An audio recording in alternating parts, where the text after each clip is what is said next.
Bible is the best-selling book of all time with over 5 billion copies sold. And inside is pretty much everything you need to know about finances, relationship, mental health, habits, productivity hacks, anything, as well as actually all the important stuff. But in this video, I wanted to share 8 biblical habits that have actually really improved my life in so many different ways. And hopefully it can do the same for you. First of all, go into the wilderness. Almost every major figure in the Bible spent some time alone, whether they were in the wilderness or in prison. They had time alone with their thoughts. And it wasn't always punishment. Sometimes it was preparation. If you look at Jesus, he was overstimulated a lot from the amount of people around him. And sometimes he just needed to get away from the crowds, and he would go up to a place by himself. He would go and pray. There was time he spent in the wilderness. In fact, before his public ministry, he was called into the wilderness for 40 days and obviously went through a lot of stuff. But how I kind of use this is that we are in a world where we are incredibly overstimulated. The average person sees like 10,000 ads a day, spends hours on their phone scrolling social media. We have work, we have hobbies, we have our families, and very seldomly do we go for a walk, go for a car ride without our phones, without a music playing or a podcast going. Very seldomly do we go out in nature and actually just be present. And this is something that I am actively working on, is actually having just more quiet time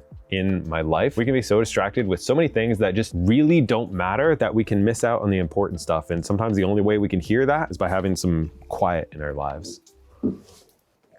Then, of course, we should be practicing contentment. There's this verse in Philippians that says, I've learned to be content with whatever my circumstances. I feel like sometimes we can see contentment as a bad thing, that you're not striving for more to better yourself or whatever. Like, oh, I'm just content with where I am, so I'm not gonna go to the gym. I'm not gonna work harder. I'm not gonna, do whatever, because I'm just trying to be content. We live in a world where we are constantly being sold. Like, once you realize that literally everything is a funnel, literally everybody's just trying to get money from you, you realize the power of contentment when you don't want anybody else besides your wife. You don't want any other cars besides the one that you have that works. You don't want stuff. There's this other quote that's not from the Bible, but it says, not wanting something is as good as having it. And that is really just being content. That's putting it in a different way, is when we're content with what we have, whether it's a little or it's a lot. There's a verse that says, I've been content with a little or a lot, or I've had a little or a lot. There could be content with both. Then we have true power. Then we can be a lot more happy. Then we're not as stressed and as anxious because we're not, behind other people our age, or we see people on social media who are 23 and have 6 Lambos, and we're like, oh, I'm behind that person. When you don't want that, when you're content and filled with what you have, your life just becomes kind of like happier and calmer. I mean, that's pretty much the whole idea of minimalism that I talk about in my videos all the time. And this is thousands of years ago, before minimalism was cool. Just talking about being content with what you have, not buying into the consumerism trap, staying out of consumer debt. There's a lot of stuff in the Bible about not borrowing money as straight up as the borrower is a slave to the lender. This is something I've really tried to learn from other people and learn from the Bible on, is credit cards can be life destroyers. I know my parents had credit card debt. Tons of other people that I know have had credit card debt. They've had car payments. And I've been blessed enough to never actually have a car payment. I never bought a car that I could not pay for in cash. I've never bought anything besides like real estate that I couldn't pay for in cash. If you are in especially high interest consumer debt, you literally are a slave. You cannot stop working at your job, or they will come and take the stuff from you. They will take your house from you. They will take your car from you. They will take the food out of your family's mouth. And so that is something where if you're in debt, you should treat it like an absolute emergency. Don't go out to eat. Don't buy another piece of clothing. Don't spend any time or money wasted, and get out of that trap of owing hours of your life to other people. I touched on a lot of other money points in the rest of this biblical series that I've been doing, which, by the way, if we hit 10,000 likes on this video, I will continue the series. This is, I think, the 5th or 6th one we've done. It's reached millions of people at this point, which is incredible. Generally, anytime you interact with a video, at least one other person's going to see it. So if we can hit 10,000 likes, we'll keep the series going. And thank you all so much for all the encouragement on this series that I've been doing. It's been really cool for me to be able to share a lot of this stuff about the Bible and my faith that I don't usually get to talk about. Next up is trying to be the top 1%.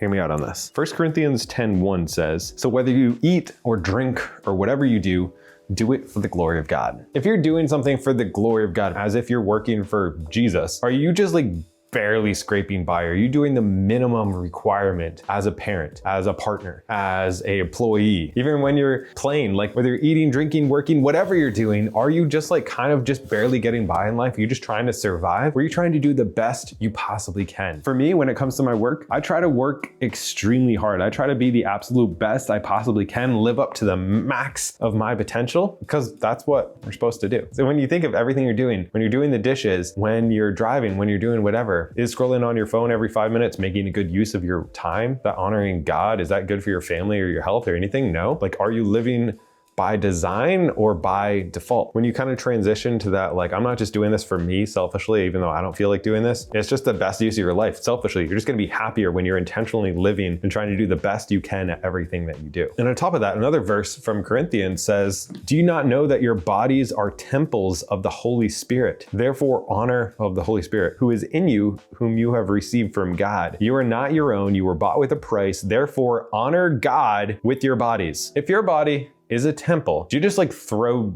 your old junk in a temple? Do you just get the cheapest furniture that you can possibly get? Do you just like, there's a hole in the roof, oh well, you know, maybe God will fix that by himself? No, if it is a temple, you should be taking care of your bodies. If you're in a relationship, this is something that really bugs me, is like sometimes different partners in relationships will just kind of like let go once they get married or whatever, but you should be doing the best you possibly can to take care of your body, to be attractive for your partner, to be able to be there for your kids physically and protect them and play with them and whatever. Like, even if you're not in a relationship, you should be treating your body with respect. You should be putting good things inside of it. You should be exercising it and getting it functional as best you possibly can. That is something that's really important to me, is just treating my body with respect, because it's not just mine. All right, this next one I've been admittedly struggling with, but I know it is incredibly important. And that is to remember the Sabbath day and keep it holy. 6 days you should do all your work, and the 7th day should be a day of rest. And this is something that I am not great at. I've had kind of this addiction to being productive and getting work done. So like pretty much every day for